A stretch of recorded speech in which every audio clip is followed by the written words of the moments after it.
The news day continues here on One News Now. I'm Danny Laurel. Now here are the biggest stories on the economic and corporate fronts. President Bongbong Marcos says the country's economy is likely to grow at least 7% this year. The president also tells Bloomberg on the sidelines of the World Economic Forum over in Davos, Switzerland, that the Philippines may have to or may find a way around the planned joint exploration with China. Well, I think we will be able to manage at least 7% for the last year, and we are hoping to exceed, and I think it will happen. We will be able to exceed our projections of 6.5% growth for next year, for this year, and again, we're optimistic that the growth rate can actually go beyond 6.5 and hover maybe around 7%. That is for 2022 or 2023? For 23. For 23. What's driving that optimism, given that most are expecting a global recession? 65% chance, they say, of that happening. Well, because I believe that certainly there is so much room to grow, in the sense that we are starting very many new things now, I suppose, like every other economy. And the basics in our economy have been rather stable. Our growth rate has remained above 6.5% for 22, and I think 23 it will be the same situation. Our unemployment rate is continuing to go down. And for that, once I look at the unemployment rate, and so long as the unemployment rate is not at an alarming level, then it's quite likely that you will not have to go through a recession. So that's what we're counting on.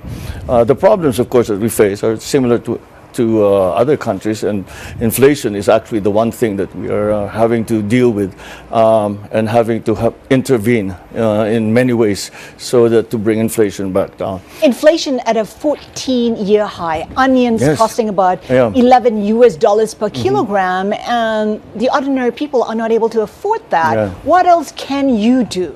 Well, what we've done is we have increased the supply. It's very, very simple. It's really a demand and supply situation. The onions, for example, it's a very simple analysis. You look at our production rate and how much we produce and how much is the demand, and there's no way you have to import. Now, in the long term, however, sugar is we have the same situation. We have to import because our production is not high enough. But the long term solution, of course, would be to increase production, and that's what we are working on. So these are measures that we are doing. These interventions are, I think, until we get in place the systems that will start to get our production levels up. How successful do you think you've been as agricultural chief, given where prices are right now? Well, I think we can say that we have started already to rationalize the system, because the imports, illegal and legal, have been a problem. Mostly the illegal imports that have been going through. And at the very beginning, it was almost impossible for us to determine how many onions there were, how much we had in country, because some of it was smuggled in and we didn't know where they are and what they were, where they came from. So that we've rationalized that now, and our importation schedules are well established and well understood, and all done in keeping with the consultations that we've had with all the stakeholders, including the onion growers in the Philippines. Right. I want to talk about the South China Sea. You have said that you want to resume talks on oil exploration in the South China Sea with China. How do you think you can break that stalemate? Oh, that's a difficult thing to have to do, because the impasse really has occurred in the application of law. And both sides say that this area we say it's just a maritime territory of the Philippines. And of course, China claims the same. And therefore, the application of law is the local law. Is the Chinese side insists that it has to be the Chinese law, the Philippine side the same. We may find a way around that, is be limited to exploration. Meanwhile, the ASEAN Plus 3 Macroeconomic Research Office has trimmed its 2023 growth outlook for the Philippines. AMRO said the domestic economy is expected to expand by 6.2%. That's lower than the previous 6.3% projection. Still, the figure falls within the government's 6 to 7% target and is the second fastest growth in the region behind Vietnam. Finance Chief Benjamin Diokno earlier said in an event in Davos, Switzerland, that the economy may expand by 6.5% this year. Now, offshore houses trimming growth prospects, but our own government keeps the faith. Which direction is this really going? And here to weigh in, we have with us Robert Dan Rosas, Chief Economist of Security Bank. Good morning, Dan, and welcome back. Good morning. All right, let's talk about those growth numbers, no? 6.5%, 7%, 6.2%. Some have downgraded to below 5%. Tell us, where are you standing here? Is 7% that the president just touted a realistic forecast given all of these headwinds? Well, 7% for 2022, no, that's doable. We think actually it could hit 7.5 or north of it, no.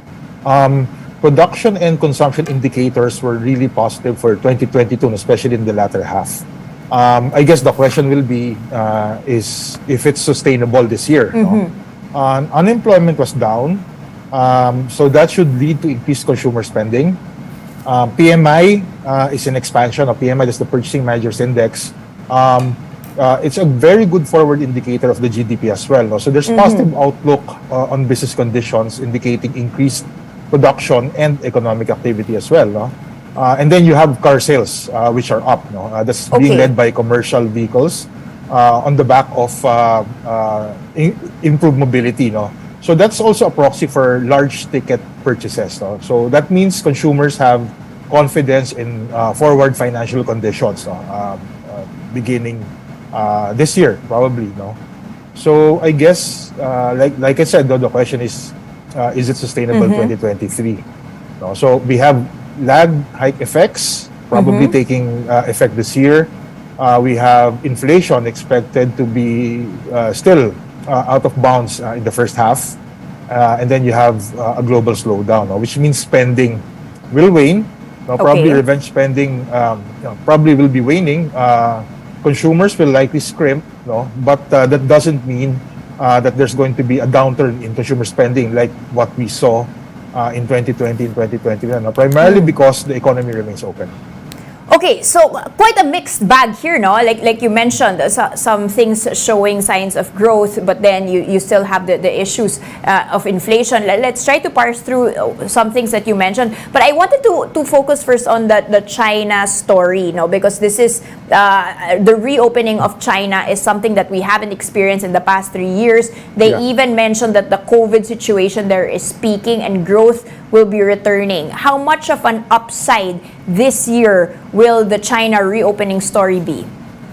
Well, that shift will be very helpful indeed to the domestic economy in China. No? So the Politburo is actually targeting 5% growth. We think that's very doable. No? But the road in achieving the target will be bumpy. No? I mean, we're seeing it now. There's a big outbreak going on after they shifted to after they removed COVID zero now with the policy paper. But any improvement in Chinese condition will be very good for the global economy. No? So you'll see some better demand in terms of imports to China. No? So, but the trade could be a bit wanting, no, given that there's going to be a slowdown in the US and Europe. No? So those are the bigger trade partners of China. No? So there will be an offsetting there.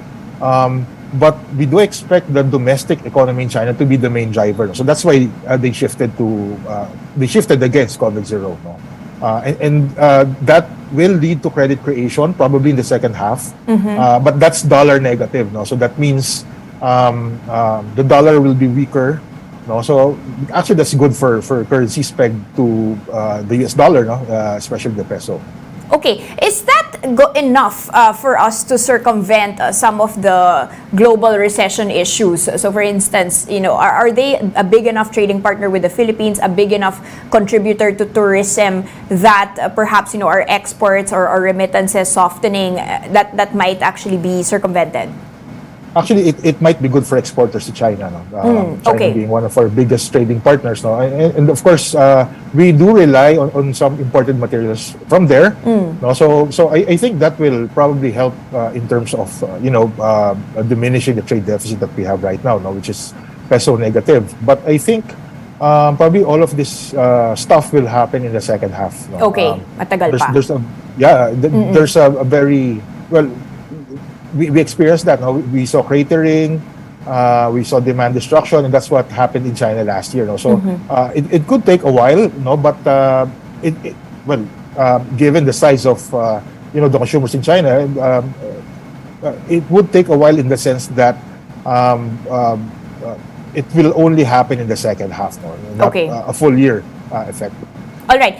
Dan, what about the global recession story? Some economists are saying na soft landing na daw, hindi na full-blown global recession. So does that mean that the situation will be better than we've actually feared when you still see the U.S. consumption robust, their job market still all right? So can we say that the worst might actually have been over or forecasted and it might get even better than we expected?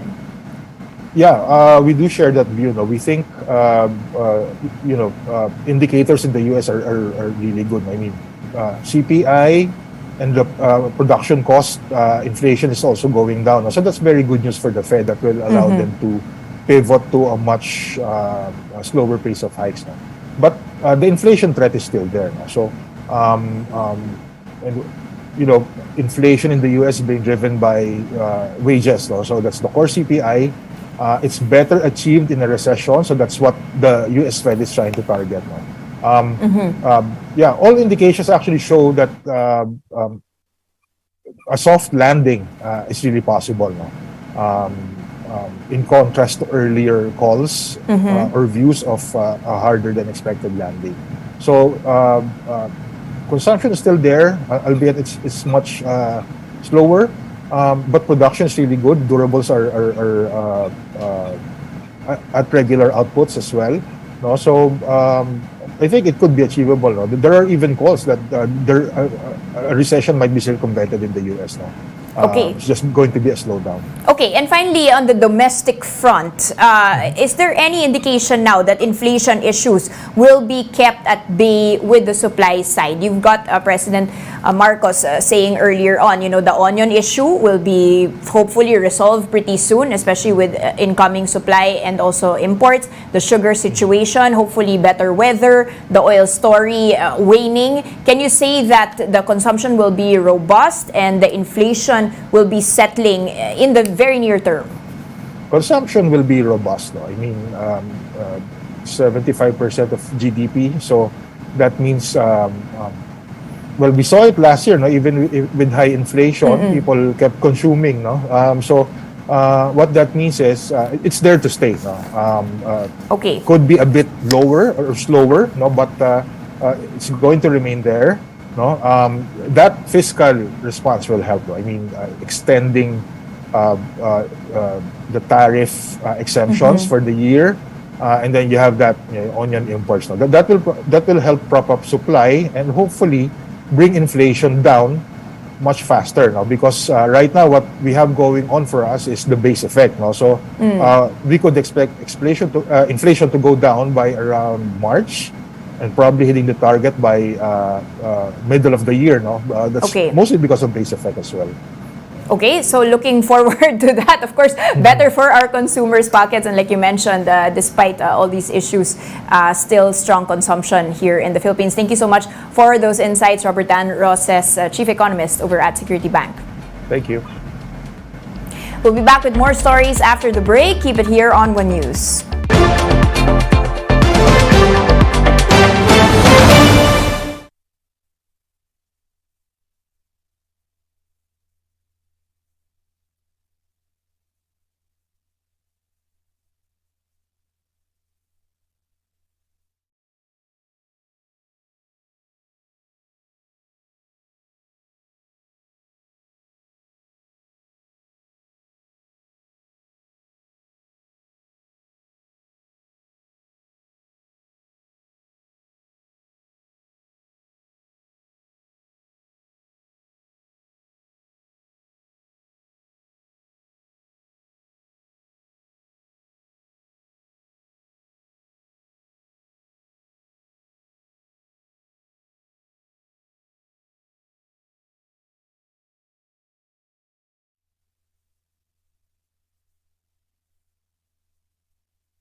You're still watching One News Now. I'm Dani Laurel. Now, China tells the World Economic Forum that Beijing's growth will likely bounce back to its pre-pandemic growth trend in 2023.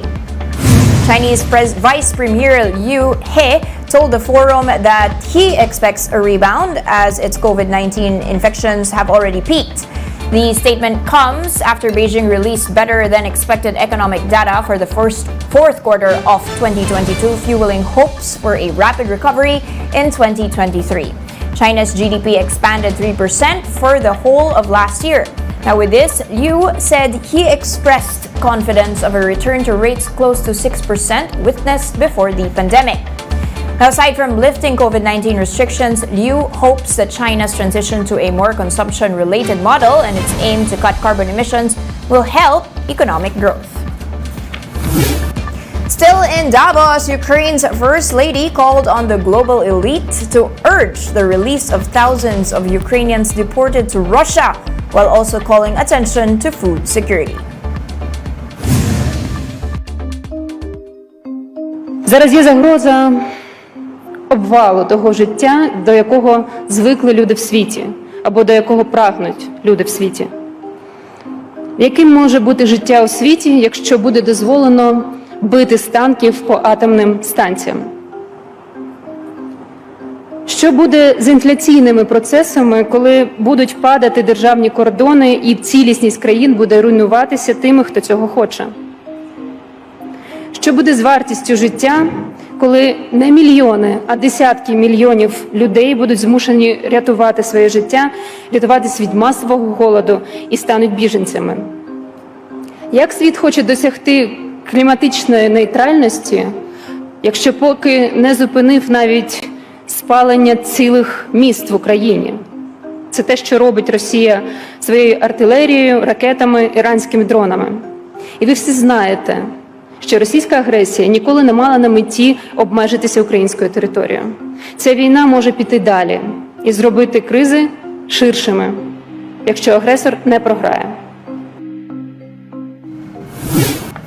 For more updates, visit News 5, the Philippine Star, and Business World online. Visit our website, onenews.ph, for more in-depth analysis. You can also catch One News on the Signal Play app. Register for a free account now. That's at www.signalplay.com. And stream One News live anytime, anywhere. I'm Dani Laurel. Join us again at 2 p.m. We are One News, all sides, all the time.